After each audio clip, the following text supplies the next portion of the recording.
Hello, and welcome to yet another Chi-Prime video where we solve a problem to prepare for the GMAT. As usual, I'll give you a second to pause the video if you want to solve the problem yourself, and then we shall proceed to solve the problem together. Alright, so let's begin.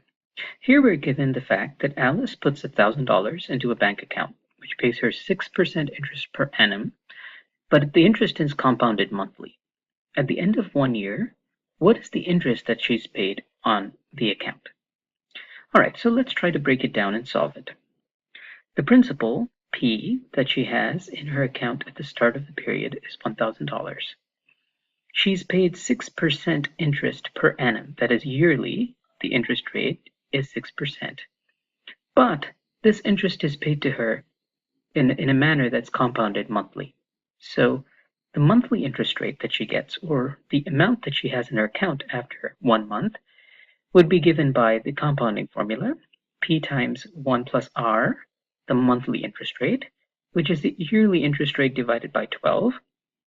So 6 divided by 12 divided by 100, right? P times 1 plus R over 100 raised to n, where n is 1, because this is the interest that she gets, the amount that she has in her account at the end of 1 month.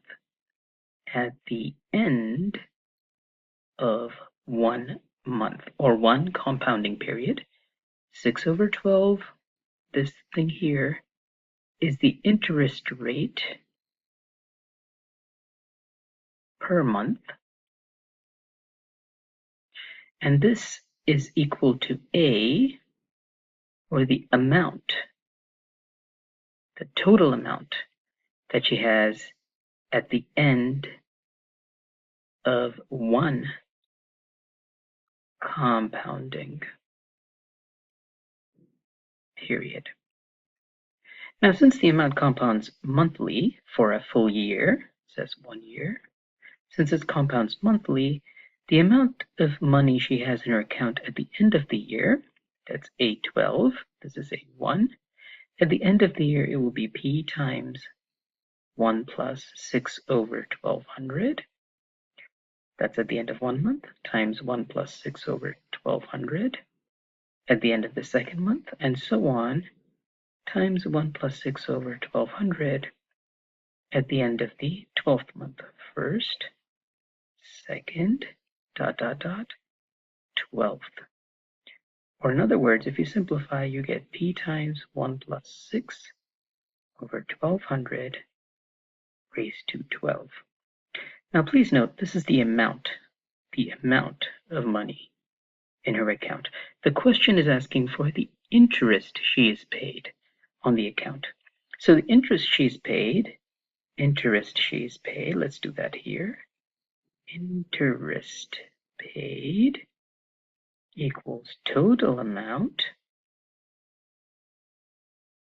in account at the end minus initial amount in the account, right? Because she started with $1,000, she ended up with this number here. That is the amount in her account. So the interest she is paid is given by P times 1 plus 6 over 1200 raised to the power of 12 minus P. In the GMAT, be careful to always read the question properly to make sure you solve the right question, solve the question right. Okay, so let's look at the alternatives here. This one is clearly wrong because you don't take the percentage and divide by 100. So this one is out right at the start.